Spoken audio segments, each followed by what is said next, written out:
पूर्वी दिल्ली से भाजपा के लोकसभा प्रत्याशी हर्ष मल्होत्रा जी हमारे साथ जुड़ रहे हैं। मल्होत्रा जी, इस बार क्या थीम है, किस उद्देश्य के साथ चुनावी मैदान में है और क्या लग रहा है? लगातार क्षेत्र में आप भ्रमण इस बार 400 पार है और दिल्ली के सातों सांसद भारतीय जनता पार्टी के बनेंगे, संसद में जाएंगे।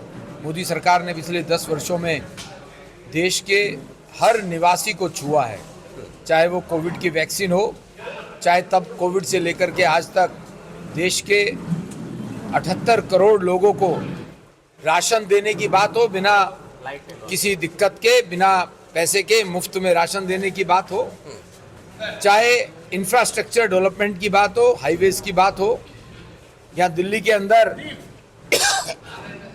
1300 फेम योजना की जीरो पोल्यूशन वाली इलेक्ट्रिक बसों की बात हो, चाहे दिल्ली के अंदर जो हाईवेज बने हैं निजामुद्दीन से लेकर के मेरठ वाला जो गाजीपुर तक दिल्ली में है, दिल्ली मेरठ रैपिड मेट्रो की बात हो, और जनधन योजना में माताओं 18 करोड़ माताओं बहनों को कोविड के दौरान 300-500 रुपए किस्तें देने की बात हो। इतना काम मोदी सरकार ने किया है और मोदी जी और हम बोलते हैं कि ये अभी ट्रेलर है, फिल्म आनी अभी बाकी है। मेरे भाई, देश को विकसित भारत बनाना है, ये मोदी जी का सपना है और हम सब लोग भारतीय जनता पार्टी के कार्यकर्ता भी इसी काम में लगे। मल्होत्रा जी, आपका जो क्षेत्र है इसमें माइनॉरिटी वोटर बहुत ज़्यादा है और लगातार भाजपा को हिंदुत्व की राजनीति करने के लिए जाना जा रहा है। आप देखेंगे विपक्षी प्रहार कर रहे हैं, आप लोग खुद कहते हैं कि हमें राष्ट्रवादी जो मुस्लिम है उनके वोट ही चाहिए, बाकी ना भी दे तो चलेगा। कैसे संभाल पाइएगा पूर्वी दिल्ली को जब आरोप ये लगा हो कि गौतम गंभीर जिनके जगह पर आप रिप्लेस हुए हैं उन्होंने क्षेत्र का दौरा नहीं किया? गौतम गंभीर ने इस क्षेत्र में बहुत काम किया है।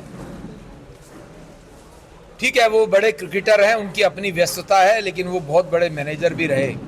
आप देखिए गाजीपुर का जो इतना बड़ा कूड़े का पहाड़ है, केजरीवाल ने कहा था मैं 1 साल में इसको खत्म करूंगा कॉरपोरेशन आने के बाद। उसने तो नहीं किया, लेकिन गौतम गंभीर जी ने उसको अपने फंड से, जो निगम का काम था, एमपी साहब ने टेकअप किया, 20 टर्मोइल मशीन लगा के 15 मीटर डाउन किया है। और मोदी सरकार ने और मोदी जी के सभी सांसदों ने न केवल दिल्ली में, पूरे देश में पूरा काम किया है। काम के बारे में अगर काम नहीं किया तो केजरीवाल सरकार ने नहीं किया। जो मेरे प्रतिद्वंदी हैं इस समय आम आदमी पार्टी के, वो उनसे जनता पूछ रही है, भाई साहब 500 स्कूल खोलने थे, क्या 5 भी कोंडली में खुलने चाहिए थे ना? 20 अस्पताल खोलने थे, 20 विश्वविद्यालय खोलने थे, क्या एक भी पूर्वी दिल्ली में खुला अस्पताल? कोविड में लाखों लोगों की जान चली गई, लाशों के ढेर लगे हुए थे, कहां थे ये साहब? आम आदमी पार्टी के नेता, भारतीय जनता पार्टी का कार्यकर्ता और नेता सड़क पे थे, अपने अपने परिवार वालों की जान की चिंता ना करते हुए। दिल्ली की जनता ने ये सारा देखा है और दिल्ली की जनता इस बार फिर नरेंद्र मोदी जी को तीसरी बार प्रधानमंत्री और दिल्ली के सातों बीजेपी के सांसदों की हैट्रिक लगवाने वाले। मल्होत्रा जी, एक सवाल आप मिस कर गए। मुस्लिम आबादी ज्यादा है क्षेत्र में, मुस्लिम बहनों भाइयों का भरपूर समर्थन हमें मिल रहा है। ये उनको वर्गलाने वाले लोग हैं, आम आदमी और कांग्रेस। इन लोगों ने उन्हें सिर्फ वोट माना है, उनको ह्यूमन बीइंग नहीं माना। मोदी जी ने ट्रिपल तलाक का जो कानून लाए हैं उससे मुस्लिम बहनों को बहुत ज्यादा सम्मान मिला है। और मोदी जी की किसी भी योजना में क्या कोई धर्म का कॉलम है? क्या उसमें ये पूछती है उनकी योजना हिंदू हो, मुस्लिम हो, सिख हो, ईसाई हो? भारतीय होना चाहिए। तो मुझे पूरा विश्वास है किसी भी जाति धर्म के लोग हों, और विशेष तौर से मुस्लिम बहनों भाइयों का भरपूर प्यार मुझे मिल रहा है और उनका वोट भी हमें मिलता है। चलिए, आखिरी सवाल, केजरीवाल जी जेल में हैं और लगातार आम आदमी पार्टी द्वारा ये कहा जा रहा है कि ये सारी भाजपा की साजिश है, ईडी हो, सीबीआई हो या तमाम एजेंसियों का जो है दुरुपयोग हो रहा है। ये इंडिया गठबंधन का आरोप है। केजरीवाल जी के प्रति ये भी कहा जा रहा है कि सहानुभूति वोट उन्हें मिल सकता है। जो चोरी करेगा उसे जेल में जाना पड़ेगा।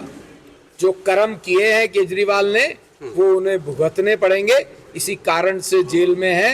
हाईकोर्ट ने स्पष्ट कहा है कि पर्याप्त सबूत हैं इनको इन्वेस्टिगेट करने के लिए अभी इनको जमानत नहीं दे सकते।